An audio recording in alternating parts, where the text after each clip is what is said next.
Bueno, chicos y chicas y colaboradores, muy buenas tardes.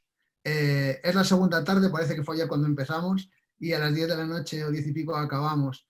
Quería empezar agradeciendo a los más de 1000, casi 1100 personas que nos conectamos ayer y que estuvimos aquí reunidos en torno a la industria del Big Data y de los datos aplicados al deporte profesional.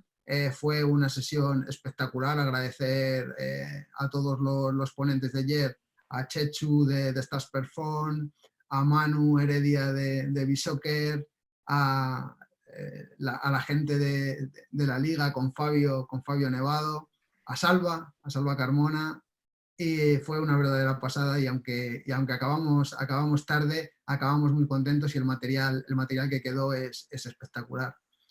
Pero hoy no digo que me haga más ilusión que ayer, pero hoy bajamos al terreno de juego. Hoy empezamos a hablar con aquellos que están trabajando en la élite del fútbol dentro del análisis profesional, de la analítica avanzada de datos y ayudando a sus cuerpos técnicos a tomar decisiones. Vamos a empezar con Anselmo. Me hace especial ilusión porque desde que montamos el máster en Big Data Deportivo hemos estado en contacto con él. Anselmo es una persona muy ocupada y es muy de agradecer que pueda estar con nosotros. Un especialista en análisis en fútbol y en balonmano no es fácil de encontrar. Tuvimos la suerte de tener a Chacho Fernández ayer, jugador de balonmano profesional, aunque lleve trabajando en el mundo del dato en el fútbol mucho tiempo y en otros deportes. Y hoy tener a Anselmo también es un gustazo. Muchísimas gracias también al Athletic Club por esa deferencia de poder participar. Después de Anselmo vendrá Víctor. Víctor, aparte de ser un buen amigo y un compañero, Víctor Mañas, es el analista del cuerpo técnico de Emery.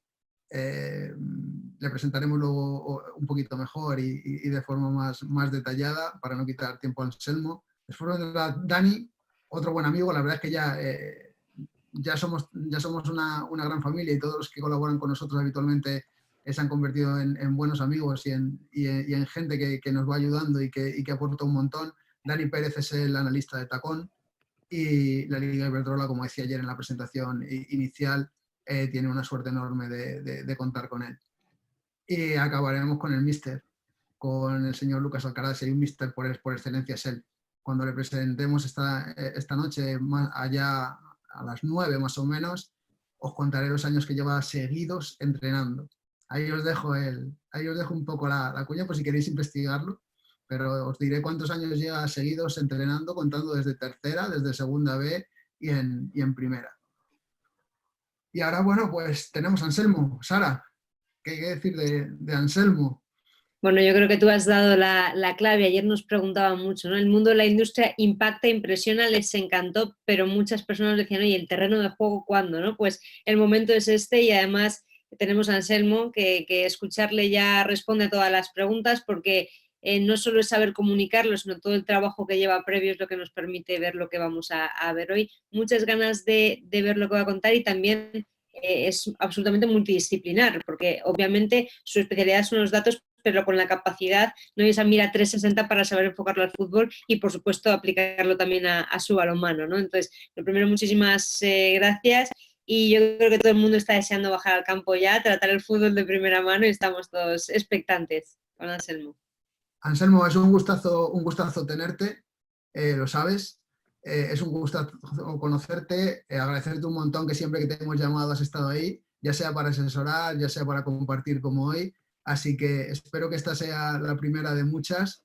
Este es tu público, esta desde ahora mismo ya es tu familia, ya puedes compartir la presentación y por nuestra parte pues empezamos a disfrutar de ti. Decir a los chicos, a los más de 430 que ya hay conectados, que no podremos hacer todas las preguntas, que piensen bien las preguntas, que cuando quieran preguntar que levanten la mano, ¿no, Sara? Si lo quieren hacer con micro y cámara.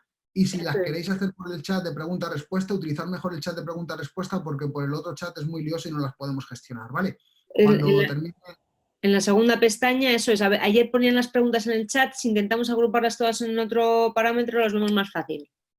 Sí, porque así las podemos dar por respondidas y luego lo mismo que os comentamos, la gente que tenga mucho tirón y se queden muchas preguntas sin hacer, pues ya trataremos de hacer monográficos con ellos más adelante, porque ahora la idea es que todos tengan un poquito de tiempo. Así que, Anselmo, esto es para ti. Muchísimas gracias por estar con nosotros y arrancamos hoy con un montón de ganas.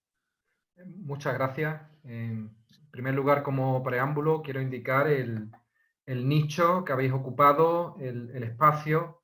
Empecé a trabajar en este ámbito en el año 2000, compaginándolo con los estudios de Ciencia del Deporte en la Universidad de Granada en ese momento, y teníamos una laguna grande en castellano en todos los aspectos, en publicaciones, en páginas web. Teníamos que recurrir muchas veces a páginas incluso en francés o en portugués, no solamente en inglés, que informaban más de datos de la liga de fútbol, de distintos deportes también. Y entonces vosotros sois uno de los nichos que quedaban por ocupar, que es esa persona que tiene inquietud en el ámbito de habla hispana, poder formarse, poder incidir, poder esforzarse por conocer su deporte desde distintos prismas, y es algo que vosotros ocupáis. Es decir, una pregunta habitual que me suelen hacer cuando imparto clase o cuando voy a algún intercambio es: oye, me quiero dedicar a esto en mayor profundidad, ¿qué me recomiendas? Hace 10 años les recomendaba que mirasen los vuelos hacia Estados Unidos, hacia Boston directamente, claro. Y ahora les sigo diciendo que cuando pase este periodo inesperado que nos ha tocado vivir, que vuelvan a mirar hacia allí, pero que hay una alternativa y que esa alternativa habla en castellano. Entonces, en primer lugar, ese preámbulo por vuestra parte. En segundo lugar, antes de comentaros una presentación que tengo de unos 20 minutos del tiempo, este ambiente, este mundo del dato y el deporte, del dato y el fútbol, guarda paralelismos con otras industrias, por ejemplo, con la industria de los medios de comunicación. No voy a intentar entrar en ningún dogmatismo, no voy a decir que la forma que tenemos de trabajar con mis compañeros, la que tengo yo, mi enfoque, es el enfoque, ¿no? Es un enfoque. Hay otros que funcionan y que son, incluso en algunos aspectos, incluso opuestos al enfoque. Yo vengo a mostrar lo que yo trabajo, lo que trabajo con mis compañeros, lo que vengo desarrollando y afilando la sierra desde hace 20 años. Y entonces no intento decir que este es el camino, estoy mostrando una manera de hacerlo.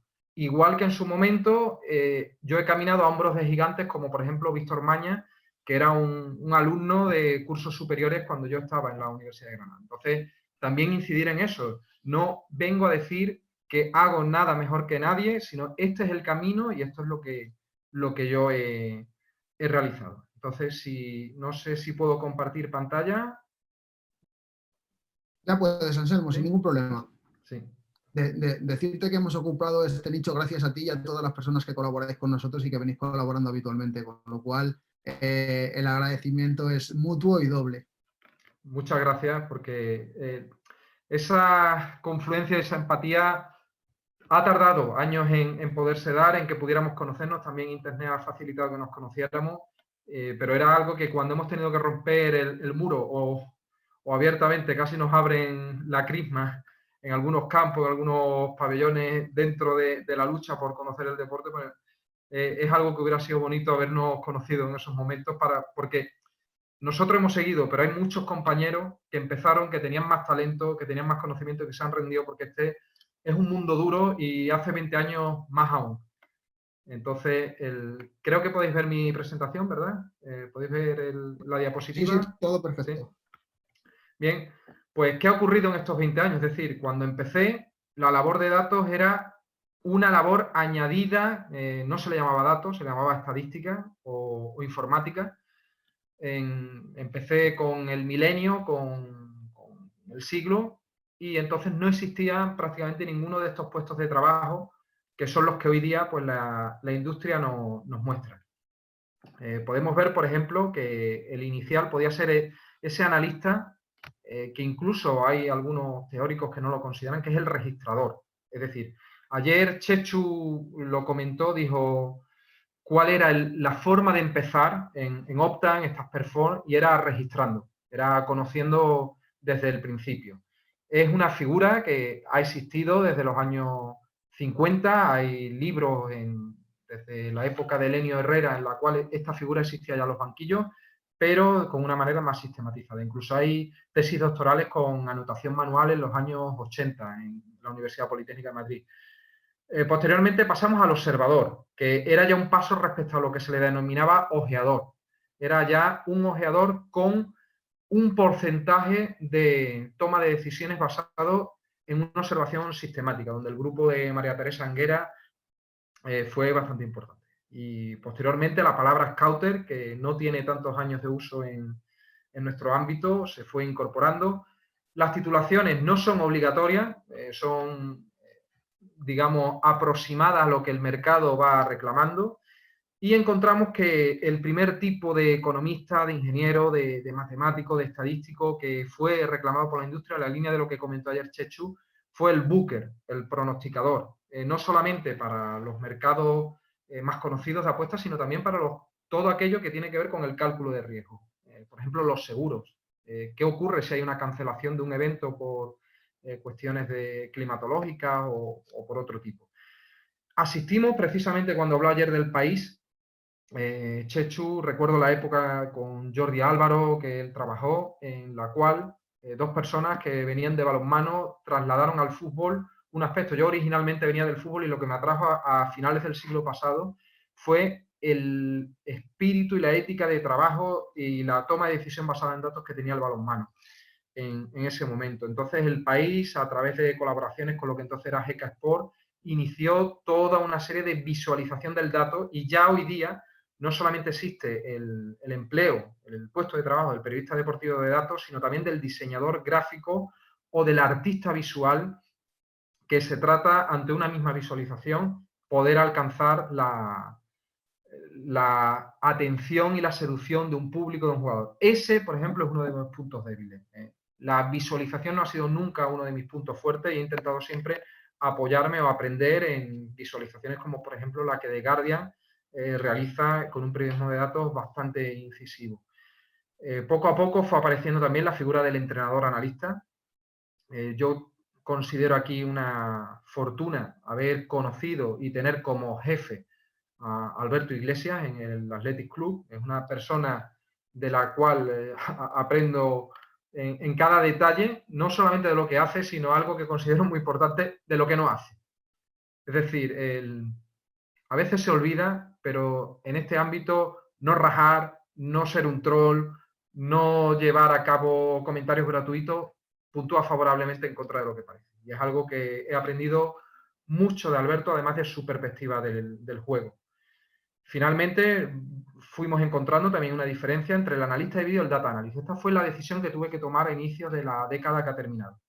¿Iba a ser un data analyst o iba a ser un analista de vídeo? Me decidí por vocación, por el de data analyst, porque veía que ya era imposible de compaginar en ciertos niveles, aunque sí es bueno tener un bagaje para desarrollarse en ambos. Finalmente, ya también una escena que es la de Data Scientist, que es un paso más allá, que lo vamos a ver. De hecho, posiblemente lo que vamos a ver más es esa transición que se da entre el Data Analyst y el de Data Scientist. Vosotros habéis hecho alguna infografía en Twitter muy interesante de todo el engranaje de puestos de trabajo que debe participar en el uso del dato. Y finalmente, pues otra figura, como por ejemplo también de las que aprendí, que fue profesor mío en la Universidad de Granada, Luis Fradua, que estuvo en el campo, pero que también es un investigador y que también nos permite tener esa investigación no solamente aplicada, sino la básica que nos permite avanzar. Hablando de investigación básica, estamos en una época inesperada.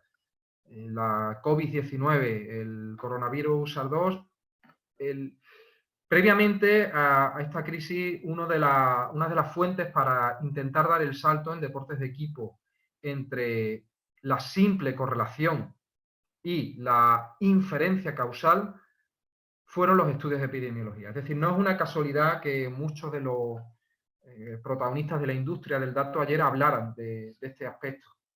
¿Por qué? Porque los modelos epidemiológicos son muy potentes en algunos de los aspectos más relevantes, que son las tomas de decisiones, el data driven. Los datos dirigen el proceso, no tienen por qué ser la potencia del proceso, pero sí lo dirigen el proceso de toma de decisiones. Este libro, que está disponible, en Internet el borrador de manera accesible, de manera gratuita, ya que los autores lo disponen para que se les puedan hacer comentarios. Ha sido desde hace tiempo, en todo su proceso de elaboración, una inspiración para la creación de modelos a muchas de las personas que nos dedicamos a deporte, a pesar de que es un libro de epidemiología, pero que se basa en cómo se puede hacer un tratamiento que tenga influencia en una enfermedad. Bien, ¿qué fue lo que interpreté? Pues que a pesar de que gasté mucho dinero y mucho tiempo y todo mi familia en poder conseguir que yo me dedicara a profundizar en este área, me di cuenta que los modelos deportivos normalmente tenían un techo, tenían un tope. Y necesitaba acudir a otros ámbitos que, gracias a que la Universidad de Granada en ese momento, el plan de estudios de la licenciatura, no tanto con el grado, que ha reducido bastantes créditos, sobre todo del ámbito fisiológico, pude, gracias a esas asignaturas que cursé en la Universidad de Granada y posteriormente en máster oficial en la Universidad Internacional de Andalucía, tener cierta formación en la interpretación de modelos. Y me di cuenta que el modelo que yo iba construyendo basado en la teoría de las universidades de Portugal, en Julio Garganta, en Jorge Castelo, Universidad de Porto, FMG, la Facultad de Motricidad Humana de la Universidad de Lisboa, que fue una inspiración y sigue siéndolo permanentemente para mí, para una persona de la raya, de Aracena, de la frontera con Portugal.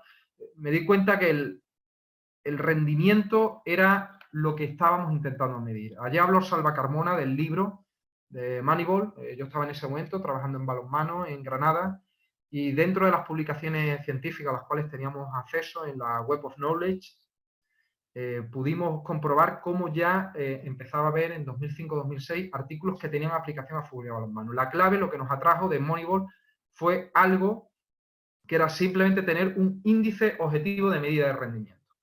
Y en ese momento nosotros interpretamos que debían ser los puntos por partido, y que era un índice que después, muchos años después, con el libro de Chris Anderson, de Numbers Game, que ahí lo dejo, está traducido a decenas de idiomas y no al castellano, ahí lo dejo por si alguien quiere tener la oportunidad. Es un libro fundamental en fútbol y que no lo tenemos traducido al castellano. Pues bien, el libro de Numbers Game analizaba cómo esos índices tenían poca movilidad entre un año y otro. Es decir, estamos acostumbrados a poder utilizar la rolling average, las medias móviles, pero oye, hay índices que prácticamente no cambian, y el índice de puntos por partido en rendimiento es muy útil. ¿Qué fue lo que hicimos? Pues calcular un modelo, tanto en balonmano como en fútbol, en el cual se observaba cuál era la influencia del ataque y la influencia de la defensa. Cualquier modelo es una simplificación. Este modelo, yo cuando lo he mostrado en clase, hay muchos alumnos que se han quejado, que dicen que el fútbol no se puede simplificar de esta manera. Bien, es un modelo del que parto, es con el que estoy trabajando, no es un dogma, no lo quiero imponer, es con el que trabajo. Y es con el que me ha abierto camino. Entonces, en este modelo se interpreta el ataque como los goles a favor por partido, la defensa como los goles en contra por partido, y el rendimiento como los puntos por partido. Y se observa pues que hay una correlación. Esta figura está tomada de un libro de epidemiología, pero no he encontrado en deporte ningún libro en el cual aparezca un modelo tan simple que me permita ir avanzando en ese sentido. Y de esa manera puedo también observar cuáles son las influencias de ataque sobre rendimiento o de defensa sobre rendimiento. Una sola variable, este sería el modelo más sencillo. Es muy interesante el trabajo que está desarrollando el Liverpool en su departamento de analítica, y gracias a ellos pues yo pude comprobar, cuando yo acudí a congresos en los que ellos participan, que yo estaba equivocado en mi modelo, con el cual estuve trabajando 10 años. Yo sobrevaloraba el valor que tenía el gol tanto en ataque como en defensa, y gracias a un modelo simple de correlación pues pude observar que el valor del gol era inferior a lo que yo estimaba. Es decir, el valor de un gol, gracias a Alberto Iglesias, que me trasladó las enseñanzas de Liverpool, pues en fútbol es en torno a 0,70 puntos. O sea, un gol puede ser, con un modelo muy simplificado, que no es lo mismo el valor del primer gol que el segundo gol, pues es ese. Es un valor de 0,70 cuando yo le estaba dando un valor aproximado de 0,90. ¿Qué ocurre?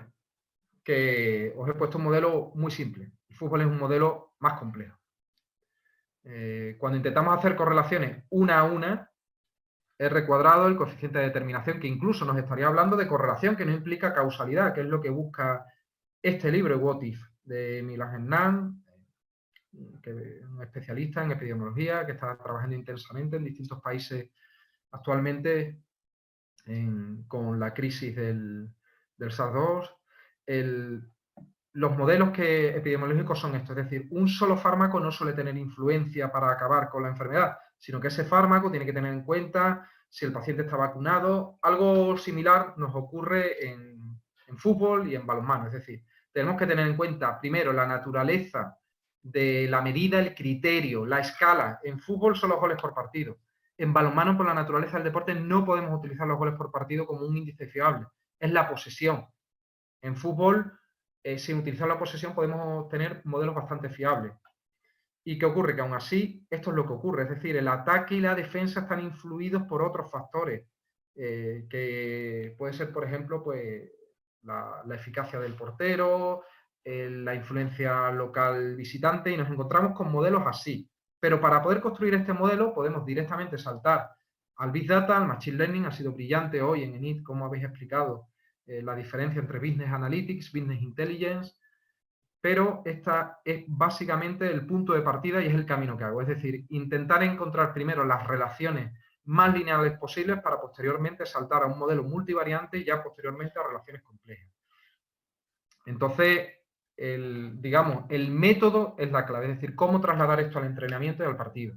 En el trabajo que realizo en balonmano con el Barça, una de las satisfacciones es comprobar cómo la preocupación que tiene es cómo aplicar eso a la cancha, al entrenamiento. Xavier Pascual, el entrenador, siempre me criticaba, con razón, y me hizo crecer porque me decía que yo lo que realizaba eran autopsias del juego.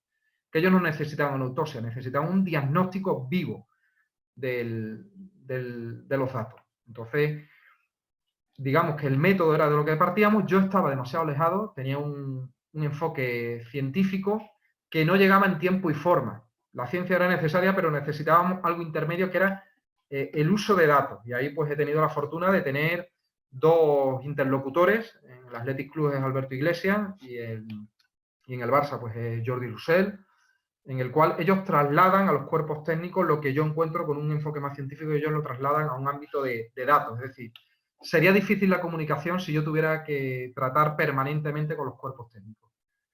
Entonces, tengo la fortuna de tener ese filtro. Bien, este es el punto de partida, ya hemos hablado de esos índices.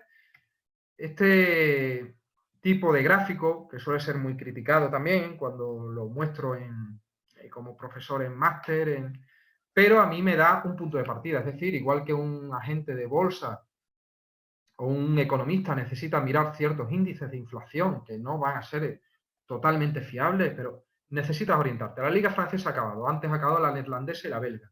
Necesito tener una fotografía de lo que ha pasado. Esta distancia entre el Paris Saint-Germain y el resto de equipos es muy amplia, pero es muy amplia en ataque, no tanto en defensa. Es decir, cuanto más a la derecha esté, mejor es el ataque de un equipo. Cuanto más arriba esté, mejor es la defensa de un equipo. Se puede considerar que ha habido dos defensas mejores, con estos índices simples de goles a favor y goles en contra. Y tenemos ese cuadrante. Y rápidamente pues tengo una fotografía de él. Ya sé, por ejemplo, si soy el Mónaco, ya sé a dónde me tengo que acercar. ¿Qué es lo interesante? Pues encontrar cómo hay ligas que tienen este enfoque, es decir, que podemos agrupar los equipos, pero hay ligas cartesianas, muy pocas, como la belga. Es una liga donde no se encuentran equipos fuera de la línea, sino que están todos los equipos siguiendo una línea. Pero aquí podemos encontrar competiciones de alineación horizontal o vertical. La liga francesa es una liga parecida a la Liga Santander. Es una liga de alineación vertical. Vemos que los equipos están muy agrupados a la vertical. La diferencia es muy poca en ataque, lo podemos ver, y aquí en defensa vemos, por ejemplo, que la diferencia entre el quinto y el 18º es el nivel defensivo. Hay otras ligas, por ejemplo, en segunda B, en las cuales la alineación es diferente, la alineación es horizontal. Entonces, eso te define, o sea, cuando eres un técnico, ver esto y recibir una explicación breve sobre esto hace ganar mucho tiempo. Hace ganar el que no, ya voy conociendo la liga. Sí, conoces la liga, pero puedes partir de una base como esta para tener una fotografía de la liga.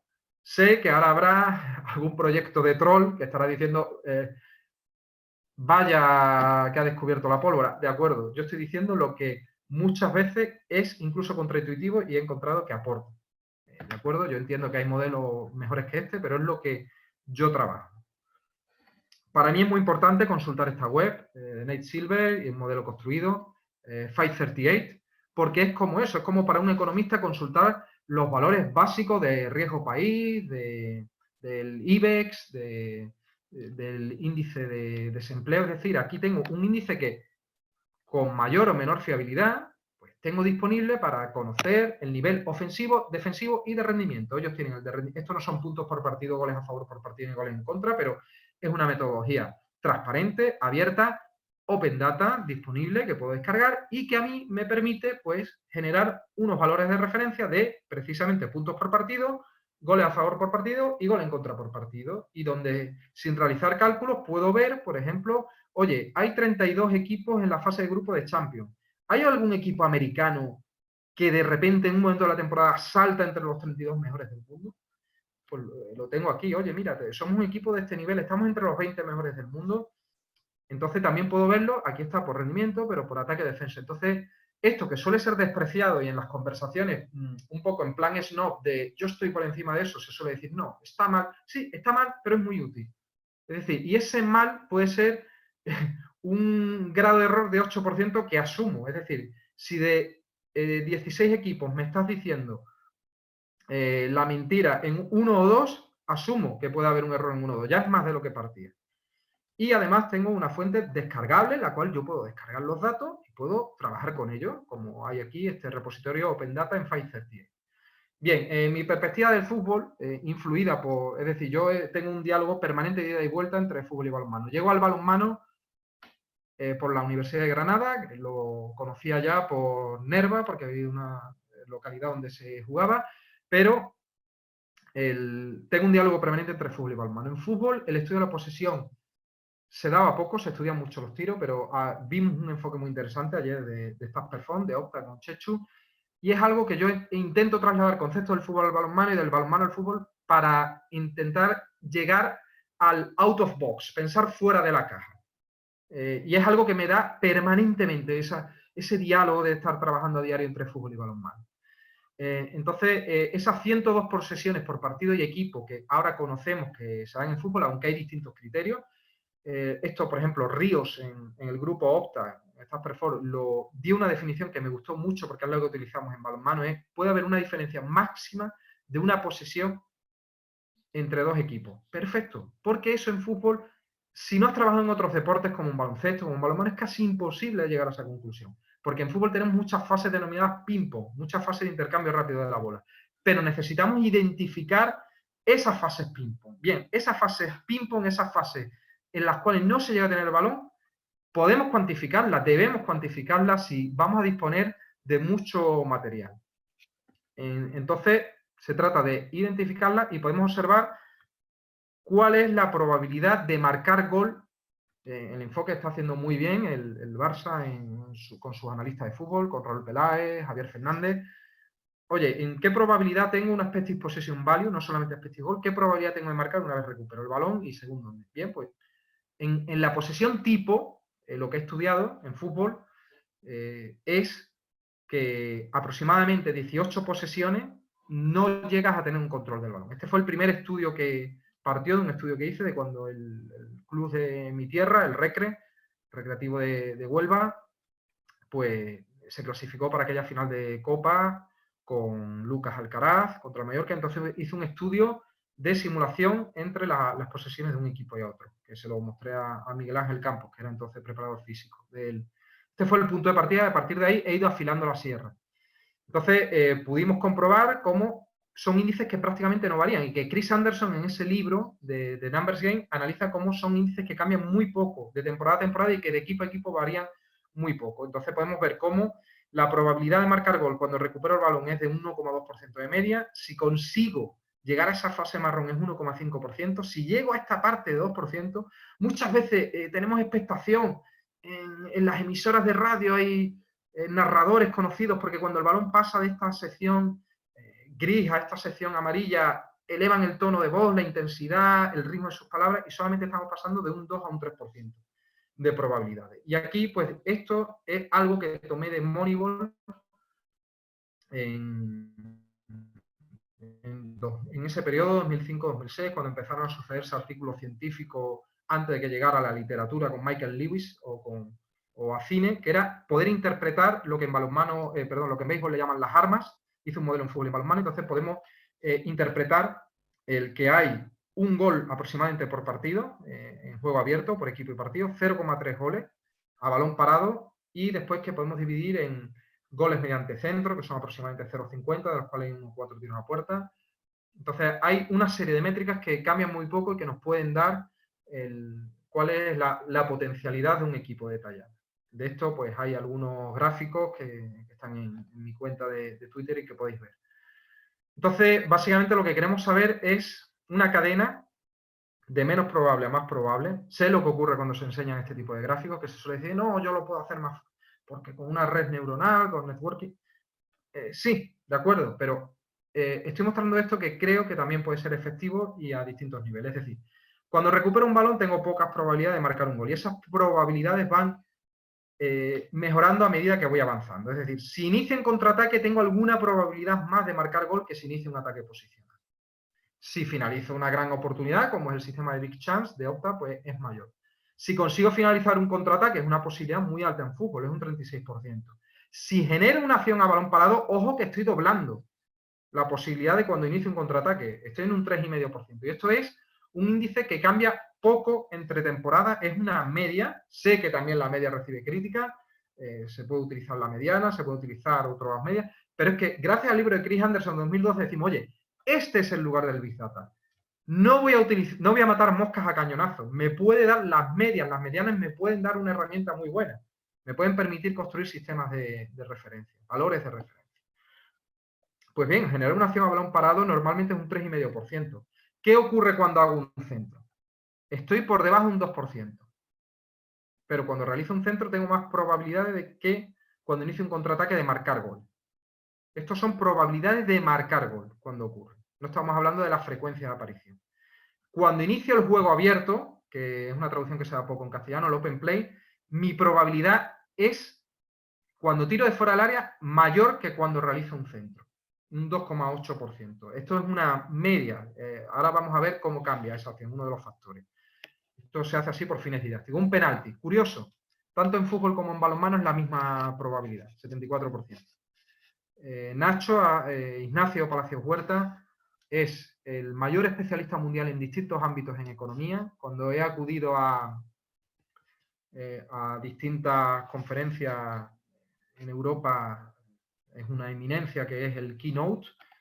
Tuve el privilegio de ser una persona que trabajó en el Athletic, de la cual aprendí mucho y considero que sigo aprendiendo. Sé que él no va a estar de acuerdo con muchos de los aspectos que yo planteo aquí, no por el rigor que es necesario que él aplica, pero él es también la persona en fútbol. Si alguien quiere conocer y mejorar en fútbol, que estudie a Ignacio Palacios Huerta. Y da la casualidad que tanto en fútbol como en balonmano la posibilidad de marcar gol, tanto en fútbol como en balonmano, es la misma, 74%. Si consigo entrar en el área combinando con juego combinado, casi sube un 5% la probabilidad de marcar gol. Bien, estos son los enlaces, pero ¿qué ocurre con el balón parado? Bueno, pues con el balón parado, si lo que hago es realizar un saque mediante falta directa, mi probabilidad de marcar gol es un 10%. Esa es la media de todo. Es decir, por ejemplo, recordamos la efectividad de Zola, que estaba en torno al 17-18%. Se ha medido muchas veces la efectividad de Messi, pero ya tenemos ahí cuál es la referencia. Es un índice que no cambia. Es decir, en básquet se está habituado a cuál es el porcentaje de acierto en un tiro libre, no tanto en falta directa en fútbol, y es un índice que cambia poco. De falta lateral, aquí el problema que hay es que los proveedores, incluso los mismos proveedores, no suelen dar este dato, pero es el que me encuentro que los cuerpos técnicos en fútbol sí suelen dar. Pues suele ser un 5,3%, algo superior a un 5%. Y un córner, este índice sí cambia poco, lo que cambia es la forma de marcar el gol, pero suele estar en torno a un 3%. ¿Qué hemos hecho? Algo parecido, no exactamente igual, pero algo parecido a una cadena de Markov. No es un jugador Markov, la cadena de Markov, como conocéis la mayoría, Y es algo como esto, que suele ser muy criticado también, que se suele, no, eso no es Big Data, ya, pero es que el Big Data debe ocupar su espacio, pero es que con una cadena de marcos tenemos mucho ganado.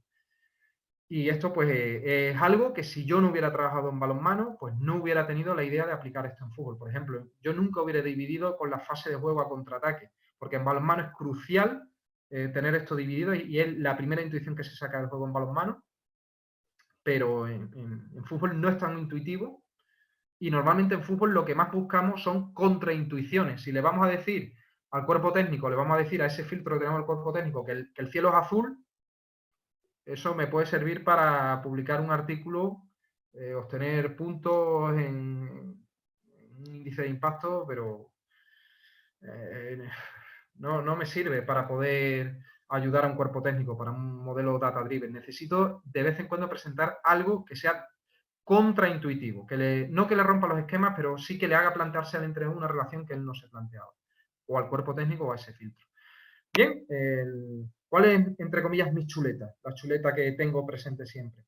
Tener en cuenta que el potencial de una posesión en fútbol de ser gol es un 1,2%. Esa es la medida. En balonmano es un 51%, en fútbol la probabilidad de ser gol es de un 1,2%. Cuando consigue un tiro, 10%. Recuerdo aquellos artículos de Mariano Moreno en la revista de la Escuela Nacional de Entrenadores que recibíamos mensualmente en la Universidad de Granada, nos peleábamos por conseguirla para ser los primeros en informarnos bien, pues ha cambiado poco, sigue siendo el 10%. Y el potencial, si consigo tirar a puerta, es de un 32%. Así, pues podemos tener el modelo que hemos visto antes, que es un modelo de superficie, según voy cruzando distintas superficies va aumentando mi probabilidad de marcar gol, y un modelo de fases. ¿Y qué es lo que tenemos? Pues este modelo de Pollack, este modelo de American Analysis, que nos dice cuál es la probabilidad de marcar gol si realizo un remate desde estas zonas, que son modelos muy interesantes. Ayer hubo una pregunta muy interesante de qué puedo hacer con un equipo de la universidad. Estos modelos están disponibles y los podéis hacer fácilmente. Y este modelo, por ejemplo, es Scott Willis, que es un fan del Arsenal y que ha creado un modelo que es lo que nos queda por hacer, que StatBombs lo está haciendo. Pablo es una persona también de la que aprendo mucho, que me saca de la caja, Pablo que trabaja en StatsBomb, y me permite pues pensar en modelos como este, el post-shot o el expected goal on target. Es decir, ¿dónde es más probable marcar gol? Cuando combinamos todo esto, empezamos a poder responder preguntas de un cuerpo técnico. Bien, la clave con la que las capacidades que considero que se podemos tener en un curso como el que vosotros ofrecéis es la ETL como punto de partida, y es una habilidad que recomiendo que practiquen aquellas personas que se quieren matricular, que lleguen con esto sabido o por lo menos practicado. La extracción, la transformación y la carga, o tener a alguien, lo que me suelen decir, no es que ya tengo a alguien que me hace eso. Sí, pero al menos las nociones es interesante. Por ejemplo, para mí es muy importante también tener la perspectiva de Jesús Pérez, que trabaja en el Tottenham, ha trabajado en el Español. Yo lo conocí cuando en un congreso en Cartagena hace mucho tiempo, y siempre la perspectiva que tuve era cómo era una persona que, gracias a estudiar fuerte, con un concepto fuerte a los clásicos, después se puede permitir el lujo de olvidarlo, entre comillas, si él sabe, por su formación, perfectamente lo que es la extracción, la transformación y la carga. Y lo conoce de tal manera que es como el pianista que ya no necesita tener la partitura delante. Puede saltar a este tipo de preguntas, personas como Jesús Pérez. Es decir, debo hacer este trabajo de vídeo, este trabajo que él realizaba en el tutorial, ¿lo debo realizar con datos estructurados o lo debo realizar con esas 4 Vs de Big Data? Es decir, pues, por ejemplo, disponemos de apps como mis marcadores, con otro tipo, en la cual pues tenemos aplicaciones Android para analizar partidos. Opta accedemos mediante XML. El Excel sigue siendo el borrador de muchas personas. Yo sigo trabajando mucho en Excel porque sigue siendo una herramienta que me asegura, cuando voy a un club y realizo consultoría o realizo voluntariado en un club de menos recursos, me permite llevar herramientas compatibles.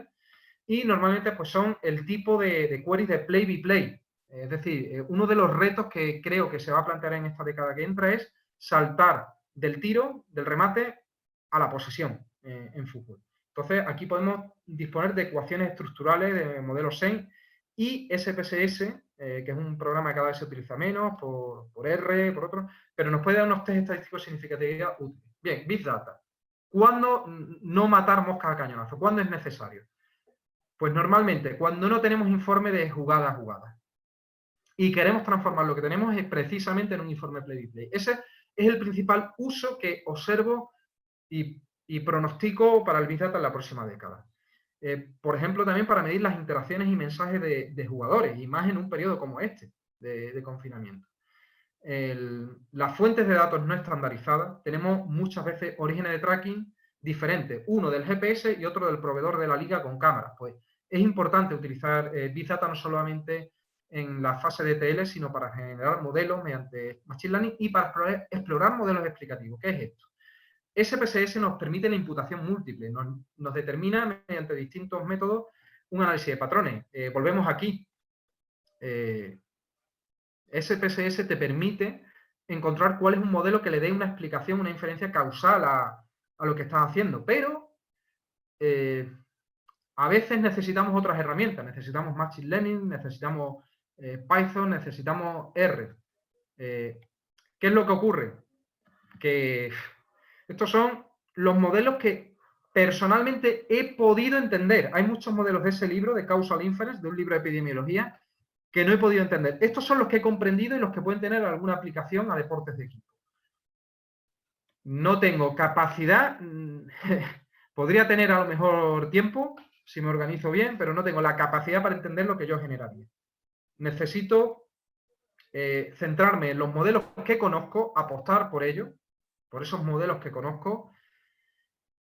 ¿Para qué? Para saber que cuando estoy en una toma de decisiones en deporte, es esa ficha de dominó que está ahí la que me van a preguntar normalmente un cuerpo técnico o a través de ese filtro me van a preguntar ¿qué va a pasar si tomo esta decisión en el entrenamiento, o en el partido o con este jugador? ¿Qué va a ocurrir? Y yo lo que determinaré es esto va a ser bueno ofensivamente pero no defensivamente. La teoría de la manta corta aplicada a las matemáticas.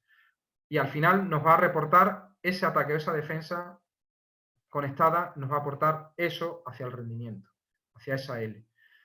Entonces, eso es básicamente lo que quería mostrar. Sé que me he colado, o sea, aplicarme la sanción que sea necesaria como si fuera el taxi. Es que lo siento. no se te puede cortar, Anselmo, cuando estabas enseñando lo que estabas enseñando. Tenemos los grupos de las comunidades de WhatsApp con los alumnos y decían que no daban abasto a hacer pantallazos de las diapos, para que te hagas una idea. Me alegro, me alegro. O sea, que no te podíamos cortar. Y tenía ya a Carlos Aviña, que es otro crack de la América de México, que es el que viene ahora. Pero vamos a dar... le dije a Carlos que hasta las 7 estaríamos contigo, así que vamos a responder alguna pregunta. Por lo menos las 3 que tenemos en el chat, ¿vale? Sí. Recordad, chicos, los tenéis que hacer en preguntas y respuestas, las que las otras no las podemos controlar. Y si alguien quiere lanzar una pregunta en directo a Anselmo, solo tiene que levantar la mano y haremos un par de ellas también, ¿vale? De acuerdo, gracias. Vosotros entonces filtráis, ¿no? ¿Verdad? Sí, nosotros te filtramos. A ver, Miguel, ¿se las puedes hacer tú, Anselmo? Ah, ya las tengo aquí, perdona, que tenía escondida la ventana. Vamos allá. Bueno, no has dicho nada del fondo que se ha puesto Miguel de... Sí, me lo ha puesto en el chat, que tenía un fondo chulo. Ah, vale. Dice Alberto, todas estas probabilidades, Anselmo, ¿de cuántos partidos se han sacado? Sí. Esto se ha obtenido, el modelo concreto que habéis visto, de los 270 partidos que se han jugado hasta ahora en la Liga Santander en la temporada 2019-2020. Gracias al libro de Chris Anderson, aprendí a trabajar con el tamaño de la muestra y a darme cuenta que lo que puede variar si tomamos las últimas 15 temporadas son un 0,04%. De hecho, hice pruebas con las 3 temporadas anteriores, de las que tengo datos compatibles de otras fuentes, y las variaba, pues eso, 0,04, o sea, el 1,15 durante un periodo de temporada era 1,17 y después bajaba 1,14, pero se equilibraba. Es decir, está hecho con 270 partidos, con los 27 partidos de la Liga 2019-2020, pero no hay diferencias significativas si tomas cualquier liga desde la temporada 2001-2002, que es cuando tenemos datos de Stazbón y de Osta. Esta es, curiosamente, la pregunta que más me realizan en fútbol y balonmano. Por eso tengo que decir, la clave muchas veces es detectar cuál es el tamaño de la muestra. El Big Data es una herramienta muy interesante, pero no matemos moscas a cañonazos. es más importante conocer el tamaño de la muestra y a partir de qué momento estoy añadiendo ruido. Hay un momento determinado, ese libro que es muy interesante de Nate Silver, La señal y el ruido, en castellano y en inglés, en el cual a partir de qué momento estoy introduciendo ruido en una encuesta electoral. ¿Cuál es el tamaño de la muestra adecuada? Lo mismo nos ocurre en fútbol. A veces la intuición del técnico es interesante. Mi experiencia es que con el tipo de datos que trabajo en balonmano, normalmente con 7 o 8 partidos es suficiente. Con el tipo de datos que trabajo en fútbol, con 4 partidos suele ser suficiente para muchos índices colectivos, con 11 partidos suele ser suficiente para un índice individual. Recuerdo la época en la cual se tildaba de loco Arsène Wenger, que va a ser una fortuna, que ahora trabaje en el departamento técnico de FIFA para impulsar este tipo de situaciones y está en contacto con el departamento de FIFA, de nuevas tecnologías, de IT.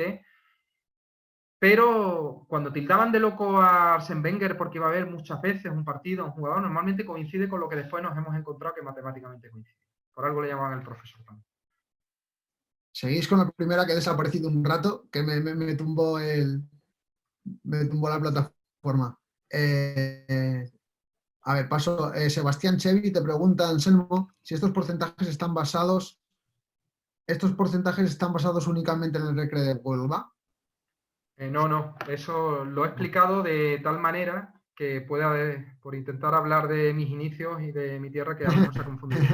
Es efectivamente en esos 270 partidos de lo que hemos hablado. Lo que he explicado que ese modelo lo inicié por la motivación que me generó cuando jugó el Recre de Huelva a la final de la Copa, fue lo que me hizo saltar fuera de la caja. Esa presión que hace diamantes y mi carbono lo convirtió en un diamante. Es decir, pensé algo en fútbol por mi influencia de balonmano que era hacer un enfoque del fútbol por posesiones. Analicé el Mallorca y analicé el Recre por posesiones y no por partido. Y gracias a ese punto, y también por la influencia de Luis Fragua, que nos encargaba trabajos que se acercaban a este enfoque, gracias a ese punto lo inicié. Entonces, lo que hay ahí es un trabajo de 20 años que partía antes de esa final de la Copa y se ha ido moldeando, o sea, posesión a posesión, como la película pulgada a pulgada es lo que se ha ido haciendo. Lo que quiero decir que ese es un modelo que se ha moldeado durante 20 años. Esa diapositiva tiene 20 años, pero lo que habéis visto es la versión 20.0 podemos decir, la versión actualizada a los últimos 27 jornadas de la liga. De las 10 preguntas que tenemos por el chat, chicos, sentimos que no vamos a poder contestar más que 2 y más las manos que tenemos levantadas, ¿vale? Ya a ver si convencemos a Anselmo para hacer un monográfico con él, porque esto es una cosa que se nos va de las manos. Sí. Invito también a los trolls que también las hagan, que me hacen crecer también, de manera anónima, que como normalmente el tema matemático no interesa mucho. Los que sois muy de redes tenéis ese juego continuo. Pero sí, para las preguntas que nos podamos responder hoy, chicos, hablaremos con Anselmo para una tarde con tranquilidad, trolls incluidos, Anselmo. Sí. Y anónimos incluso. Podamos tener este rato. Vamos a hacer la de Edu y la de Rubén. Edu te dice, en el mundo del balonmano siempre se habla de la enorme incidencia del rendimiento de los porteros en el resultado de un partido, capaces de mediatizar un análisis muy simple de un partido. A la hora de analizar con más detalle el rendimiento de un ataque o de una defensa, ¿considerarías interesante la aplicación del concepto expected goals? Sí, lo trabajamos. De hecho, con Rodrigo Corrales fue con el primero que encontramos un hallazgo hace tiempo. A mí me sirvió porque dije, no tengo la capacidad ni el talento para visualmente detectar qué portero es bueno. Y Rodrigo Corrales, que en ese momento estaba cedido en el Huesca y que después ha hecho una carrera internacional muy importante, fue el único que retuiteó cuando yo hice ese informe. Dije, un tal Rodrigo, ¿quién es este? Digo, leche. El único que lo ha retuiteado es el que sale, o sea, era el quinto portero de la liga en ese momento por expected saves y de Asobal. Y a mí me parecía que era el primero, que estaba por delante de los porteros del Barça en ese momento. Dije, ¿esto qué es? Lo tengo mal, lo revisé bien. Y fue un modelo que empecé a trabajar, lo hice antes en balonmano como en fútbol y después lo apliqué en fútbol. Y de hecho, uno de los aspectos que determino con el coeficiente de determinación es en los equipos y en los clubes cuál es el porcentaje de importancia que tiene el portero, primero en el nivel defensivo y después en el nivel de rendimiento. El nivel de rendimiento, la influencia de un portero en balonmano es en algunas ocasiones el factor más relevante es como si el balonmano fuera un Fórmula 1 y el piloto fuera el portero.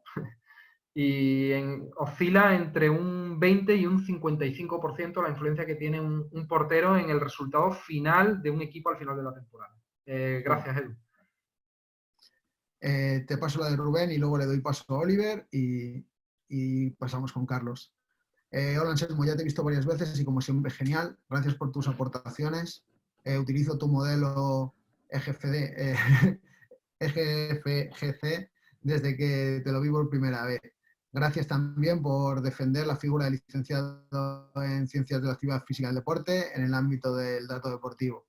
Mi pregunta, ¿no crees que en un futuro muy cercano no se podrá sobrevivir siendo únicamente analista de datos o analista de juego video? Es decir, ¿no crees que el analista tendrá que estar formado en ambas competencias aunque sobresalga en una de ellas? Nos ha demostrado esta crisis que el periodo no es lineal.